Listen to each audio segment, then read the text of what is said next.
In this video, I'm going to show you how to send money on Cash App without identity verification.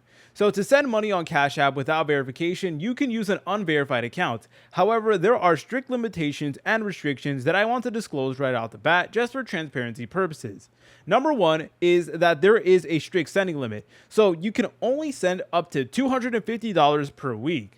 And you can only receive $1,000 per month with an unverified Cash App account. So these are some pretty strict limitations over here. So the point is, if you're trying to do a transaction or you're trying to send money to someone, it needs to be under $250 within 1 week. So it is a little bit unfortunate. If you're trying to send like a larger sum of money, the only option you would have is to wait out those 7 days, which honestly, it's kind of a long time and it's incredibly inconvenient, but I just want to make that very clear. Under the condition that you're not sending over $250 a week, then you are good to go. It is basically the same thing as any Cash App transaction. So number one, you need to have funds inside of your Cash App account. And to do that, you want to go to the top right, select on your profile picture, then press on linked banks over here. Then you want to go ahead and add a bank account or a debit card, which you could then use to fund your Cash App account. So afterwards, you would need to go ahead and press over here to the dollar icon. Then you would need to press on add money, and then you can add money from your bank account over to your Cash App account just like that. And it is going to walk you through the entire process. It really doesn't take too long either.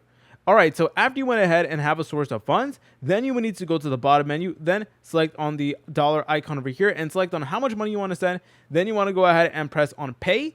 Then it is going to bring up all your contacts, or you guys can go ahead and just look up someone's cash check, their phone number, or their email address over here. I apologize that my screen is black. That is due to privacy reasons, but that's all you would need to do. If you guys found this video helpful, make sure to leave a like and subscribe. I'll see you in the next tutorial.